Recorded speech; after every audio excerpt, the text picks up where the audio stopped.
그에게 성령과 능력을 기름 붓듯 하셨으며 그가 도둑 다니시며 선한 일을 행하시고 마귀에게 눌린 모든 사람을 고치셨으니 이는 하나님이 함께 하셨음이라.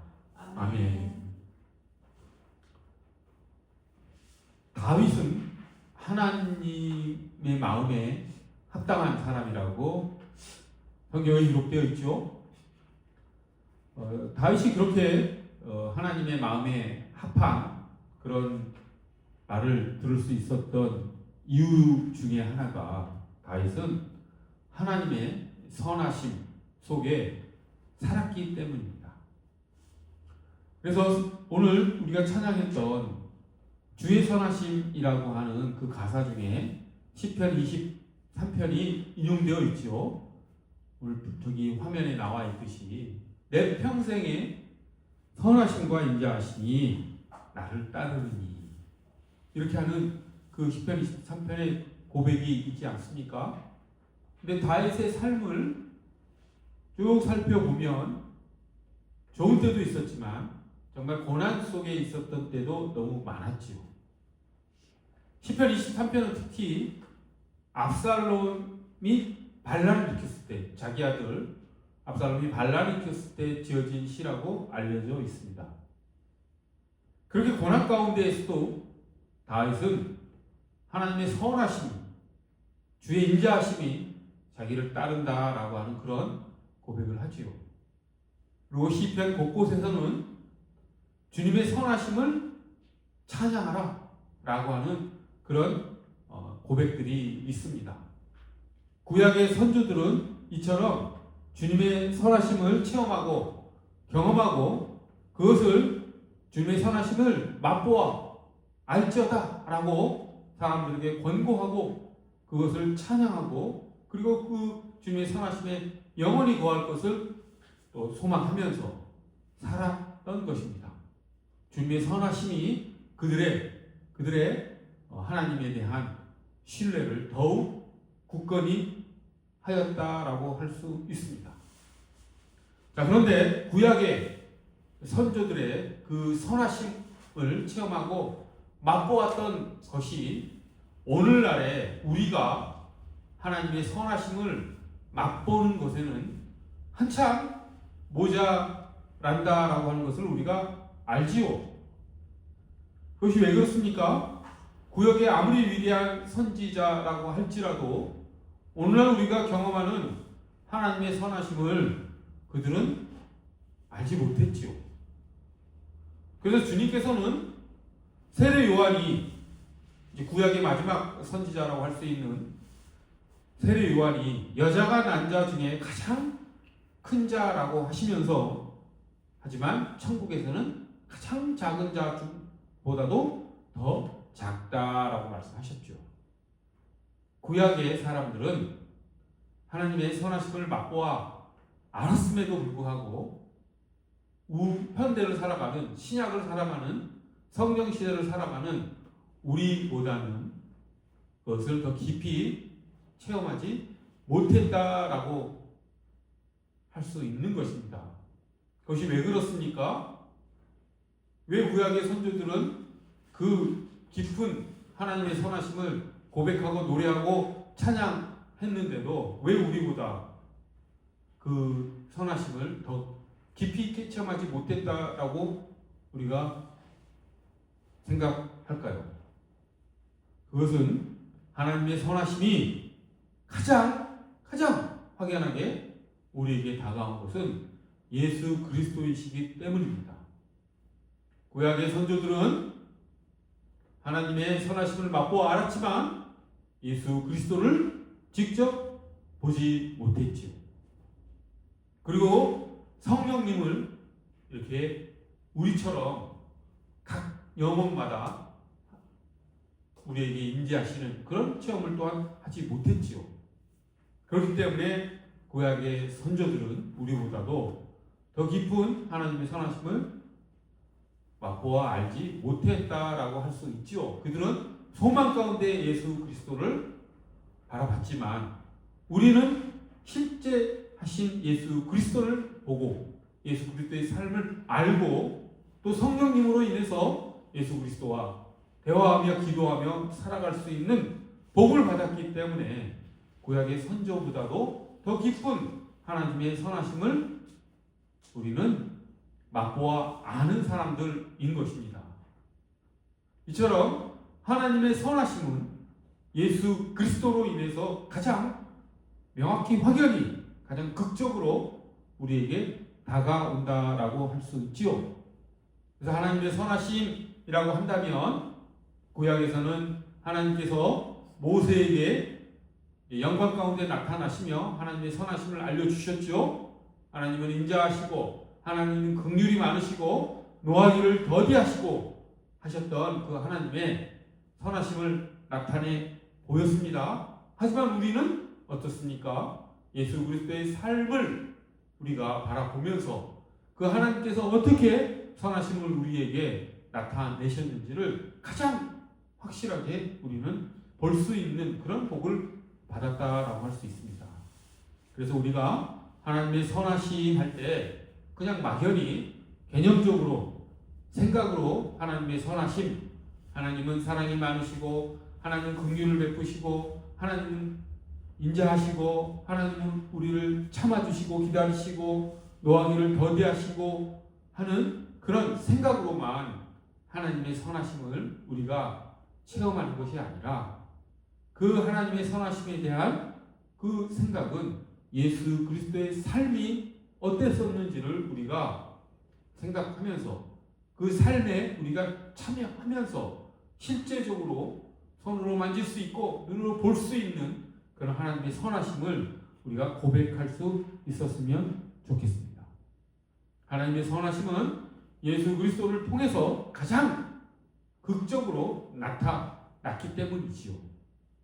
때문에 우리는 하나님의 선하심을 정말 우리가 이렇게 생동감 있게 실제적으로 알기 위해서는 예수 그리스도와 친밀한 관계를 유지하는 것이 가장 중요합니다. 그러기 위해서는 우리가 예수님이 과연 이 땅에 오셔서 공생의 기간 동안에 어떤 일을 하셨는지 우리가 많이 알면 알수록 좋지요. 그리고 우리가 기도를 통해서 예수 그리스도와 대화하며 또 성령님의 깨달음을 통해서 예수 그리스도를 알아가고 또 항상 예수님과 동행하는 삶을 통해서 예수님과 동행하는 그런 삶을 통해서 친밀한 관계를 유지함으로써 그 하나님의 선하심을 우리가 깊이 체험할 수 있고 그것을 고백할 수 있게 된다라고 하는 것입니다. 그래서 우리는 하나님의 선하심은 예수 그리스도이시다라고 고백할 수 있습니다. 그러면 그 하나님의 선하심이 정말 이 시간 그 선하심을 다 우리가 일일이 하나하나 다 열거할 수는 없겠지요. 그 선하심은 너무도 위대하고 너무나 광대하기 때문에 우리가 그것을 다 이 시간, 이 설교 시간에 다 고백할 수는 없지만 예수 그리스도의 삶 속에서 나타난 가장 특징적인, 가장 아름다운 예수님의 그 선하심을 살펴보는 시간을 갖도록 하겠습니다. 예수 그리스도의 삶이 왜 예수 그리스도가 하나님의 선하심의 가장 확실한 반영이었는지를 우리가 이 시간 알기를 원합니다. 왜 예수님은 하나님의 선하심의 가장 확실한 표현이었을까요? 그것은 첫째, 예수님께서는 성육신 하셨지요. 그 성육신의 모습이 하나님의 선하심이 가장 우리에게 뚜렷하게 나타난 모습이라고 할 수 있습니다. 그 성육신을 우리가 바라볼 때 하나님의 선하심을 우리가 깊이 느낄 수 있다라고 하는 것이죠. 성육신이 무엇입니까? 하늘의 왕이신 예수 그리스도께서 이 땅에 인간의 몸을 입고 이 땅에 오신 것 아닙니까? 가장 낮은 곳으로 예수님께서 이 땅에 오셨죠. 예수님이 이 땅에 오실 때 어느 지역에 오셨습니까? 어느 시대에 오셨습니까? 당시 시대에 아주 작은 나라, 그것도 자신들의 주권도 갖지 못한 로마 제국의 식민지에 불과했던 아주 작은 나라, 그 당시 나라라고도 할 수도 없지요. 주권을 뺏겼기 때문에. 그런 작은 나라에 오셨지 않습니까? 낮은 곳으로 오신 것이죠. 국가적인 측면에서도. 그리고 어느 가문에 오셨습니까? 아주 가난한 농부의 아들로 오시지 않았습니까? 아주 어린 소녀, 결혼도 하지 않은 한 소녀의 뱃속에 잉태되셨지요. 그 장소는 어디였습니까? 물론 베들레헴에서 태어나긴 하셨지만 예수님은 나사렛에서 자라셨죠. 나사렛은 어디입니까? 당시 유대인들이 경멸했던 그 갈릴리 사람들, 갈릴리를 무시했던 갈릴리 지역의 아주 작은 농촌 마을 아닙니까? 거기에서 아주 가난한 집안으로 오셨지요. 또 베들레헴에서 태어날 때는 어땠습니까? 마국간에서 소가 먹이를 먹는 그 먹이통, 여물통이라고 하나요? 구유라고 하나요? 거기에서 태어나셨죠. 이처럼 우리가 하나님의 선하심을 볼 수 있는 곳은 어디냐면 낮은 곳이라고 하는 것입니다. 하늘에 보좌를 버리고 우리를 위해서 이 땅에 내려오신 그 하나님을 바라보면서 우리는 하나님의 선하심을 깨닫고 체험할 수 있다라고 하는 것이죠. 자, 이 모습과 이런 하나님의 선하신 모습과 이 세상의 모습을 우리가 한번 비교해 봤으면 좋겠습니다. 세상은 어떻습니까? 세상은 이와 정반대이죠. 세상은 크고 높은 것을 추구합니다. 세상은 많은 것을, 풍요로운 것을 좋다라고 하며 그것을 가진 사람을 위대한 사람이라고 칭송하고 누구나 그렇게 되기를 소망하며 살아갑니다. 세상이 좋다라고 쫓아가는 것과 하나님의 선하심은 이처럼 정반대로 나타나는 것을 우리가 이 시대를 살아가면서 우리가 볼 수 있어야 된다라고 하는 것이죠. 인간이 한 인간으로서 제대로 성장하기 위해서 교육받지요. 그 교육의 목적이 무엇이냐면 대상이 무엇인지를 알고 그 대상을 어떻게 느끼고 그 느낀 그 대상으로부터 내가 어떤 행동을 하느냐라고 하는 것을 배우는 것이 그것이 교육이라고 할 수 있습니다. 그것을 우리가 평생 교육받으며 살아가지요.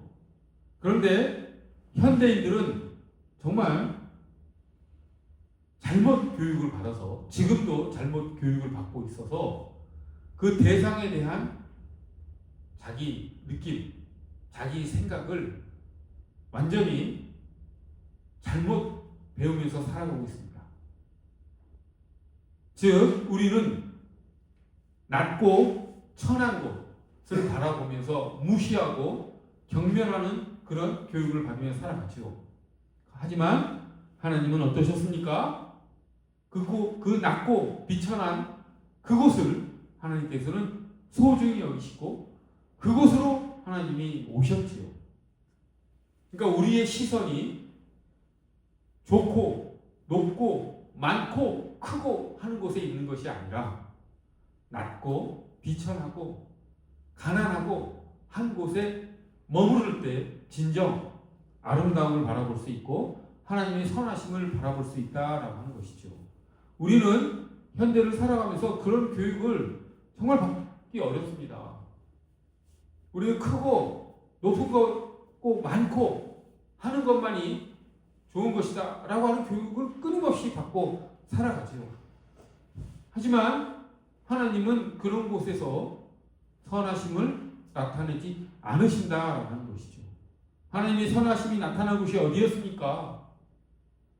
세상에서 가장 낮은 곳 중에 하나인 이스라엘의 갈릴리 나사렛 한 농부의 가정에 오시지 않았습니까? 그것이 하나님의 선하심이 나타난 것이라고 하는 것. 가장 낮은 곳에서 우리가 하나님의 선하심을 바라볼 수 있어야 하는 그런 교육을 우리가 받지 못하고 살아가는 시대를 우리가 살아가고 있는 것이죠. 그래서 우리는 기독교인으로서, 하나님의 자녀로서, 예수님의 제자로서 정말 올바른 교육을 받고 정말 아름다운 것이 하나님의 선하심이 어디에 있는지 그것을 우리가 깨닫고 그것을 우리의 삶의 가치로 삼아 나아가야 될 것입니다. 세상 사람들이 아무리 부귀와 명화를 추구하고 그것이 좋다 한다 할지라도 우리는 하나님이 시선이 머무는 곳, 진정 하나님의 선하심이 있는 곳, 그곳에 우리의 시선이 머물러야 한다라고 하는 것입니다. 그렇게 예수님의 성육신에 나타난 하나님의 선하심을 우리가 경험하고 체험하고 그것을 우리가 찬양하고 우리가 그것을 우리의 삶 속에 적용하며 살아나기를 간절히 소원합니다. 하나님의 선하심은 많고 큰 곳에 있는 것이 아니라 그렇게 작고 낮은 곳에 있다라고 하는 것을 꼭 마음속에 새겨나가는 우리가 되기를 간절히 소원합니다. 또 예수님의 또 그 선하심이 또 어디에 나타나 있습니까? 오늘 본문에 표현하고 있지요. 오늘 본문에서 예수님께서 두루 다니시며 선한 일을 행하셨다라고 했습니다. 즉 예수님께서 공생의 기간 동안 삶으로 보여주셨던 그 여러 모습들이 하나님의 선하심이 나타내는 곳이었다라고 하는 것이죠. 예수님은 이 땅에 오셔서 그 사역을 하실 때 누구랑 하셨습니까? 누구와 교제하셨습니까? 누구랑 식사하셨습니까? 누구와 함께 잠을 잤습니까? 예수님은 세상의 존귀한 자, 고관 대자, 높은 사람, 힘 있는 관료 이런 사람들과 어울리지 않으셨지요. 예수님은 누구랑 어울렸습니까? 가난한 마을의 농부들, 어부들 그런 사람들과 어울렸지요. 세상으로부터 무시받는 그런 매천부들과도 예수님은 대화를 하셨습니다. 그들을 또한 제자로 삼으셨습니다. 그렇게 가장 낮은 곳에 있는 사람들과 예수님이 함께 사역을 하셨던 것이죠. 이처럼 세상의 모습과는 전혀 다른 그런 모습으로 예수님은 사역을 행하셨다라고 하는 것. 하나님의 선하심이 어디에 있는지를 또한 예수님의 삶을 통해서 우리는 확인할 수가 있지요. 근데 오늘날의 사회 모습은 어떻습니까? 사람들은 누구랑 어울리고 싶어 합니까? 사람들은 누구에게 몰려갑니까? 돈이 많은 사람? 인기가 있는 사람? 이런 사람들에게 권력이 있는 사람? 이런 사람들과 친하려 하고 그들과 연주를 되려고 하고 그런 모습 속에서 살아가지 않습니까? 또 자기를 어떻게든지 과시하면서 나는 그런 부류의 사람이다. 나는 많은 것을 가지고 있고 나는 잘났고 나는 크고 나는 높은 사람이다. 어떻게든 그것을 과시하기 위해서 자기를 뽐내면서 살아가는 시대 아닙니까? 그런 곳에 결코 하나님의 선하심이 있지 않음에도 불구하고 사람들은 그렇게 살아가려고 아둥바둥하면서 살아가죠. 오늘날 SNS에 올라오는 사진들을 보십시오. 그런 모습들이 너무나 확연하게 보이지 않습니까? 왜 그렇게 SNS 사진에는 뒤에 외제차를 배경으로 그 사진을 올리는지 모르겠습니다. 또 핫플레이스 가서 또 왜 이렇게 사진을 찍어대는지 모르겠습니다. 또 자기 집, 좋고 화려한 자기 집을 또 왜 그렇게 배경으로 해서 SNS에 올린지 모르겠습니다. 왜 그렇습니까?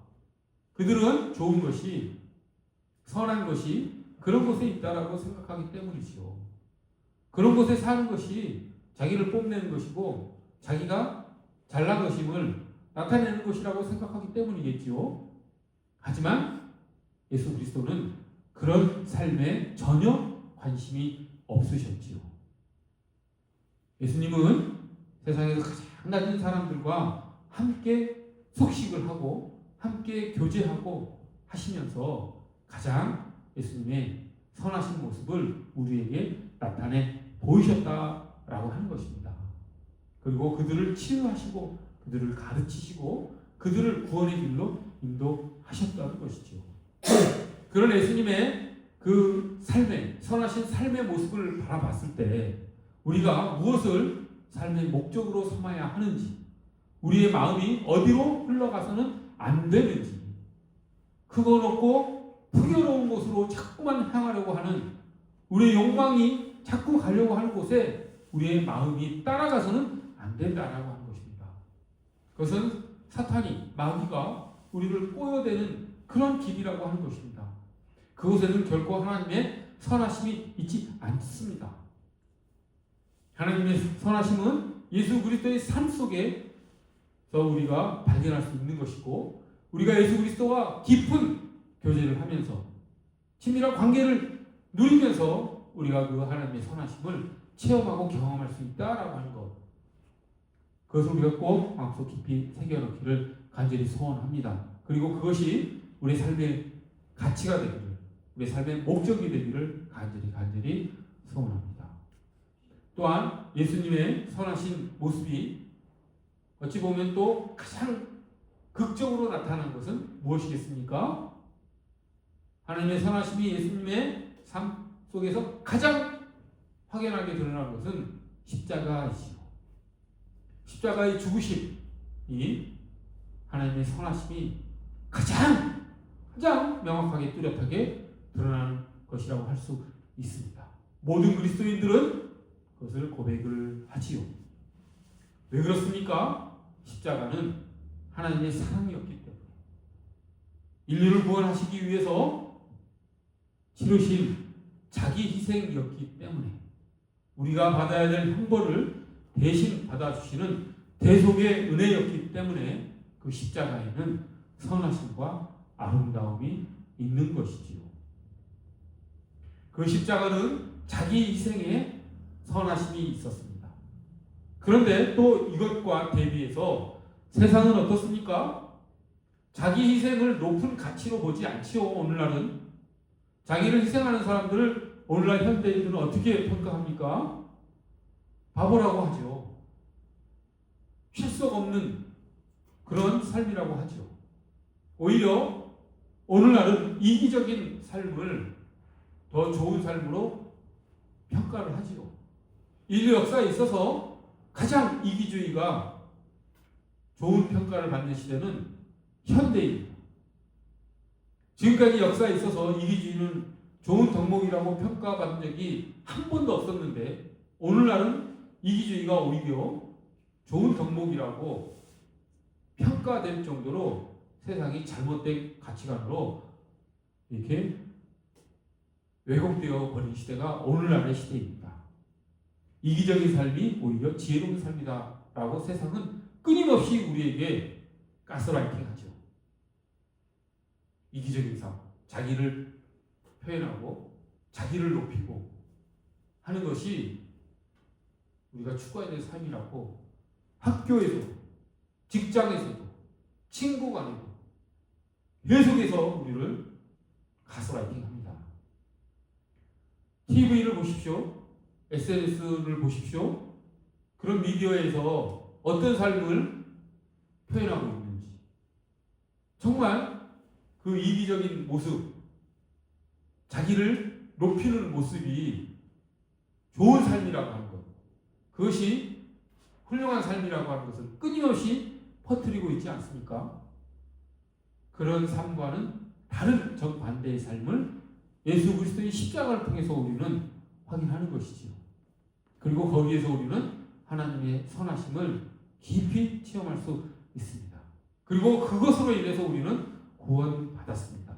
진정한 하나님의 선하심이 어디에 있는지 우리가 정신을 똑바로 차려야 할 것입니다. 우리가 정말 이 시대에 살아가면서 우리가 그 십자가를 바라보지 않고 그 십자가의 은혜를 우리가 생각하지 않고 살아간다면 우리의 욕망이 가는 곳, 사탄이 우리를 유혹하는 곳으로 우리가 흘러갈 수밖에 없다라고 하는 것이죠. 정말 정직하게 고백해 봅시다. 우리가 어느새 내가 나를 뽐내기 위해서, 나를 과시하기 위해서 내가 어떤 행동을 하고 있는지 한번 생각해 봅시다. 우리가 어느새 나라고 하는 존재가 세상에서 가장 중요하고 가장 좋은 훌륭한 존재라는 것을 나타내기 위해서 우리가 어떤 삶을 살아가는지 한번 성찰해 보기를 원합니다. 그런데 하나님께서는 그렇게 살지 말라고 하시지요. 그렇게 교만한 삶으로 흘러가지 않기를 하나님께서는 원하십니다. 이기주의가 아닌 자기 희생을 바탕으로 둔 하나님께 영광을 돌리는 삶을 살라라고 예수 그리스도께서는 십자가를 통해서 우리에게 말씀하신 것이죠. 십자가는 우리를 구원하였고 우리가 가야 할 길을 보여주는 하나님의 선하심이 머물렀던 곳입니다. 우리가 이렇게 하나님의 선하심을 우리가 바라보며 살아나기를 원합니다. 오늘 간략하게 하나님의 선하심의 세 가지를 살펴봤습니다. 하나님의 선하심은 예수 그리스도이시고 그 예수 그리스도의 성육신과 예수 그리스도의 사역과 예수 그리스도의 십자가에 하나님의 선하심이 나타났다라고 하는 것을 우리가 살펴봤습니다.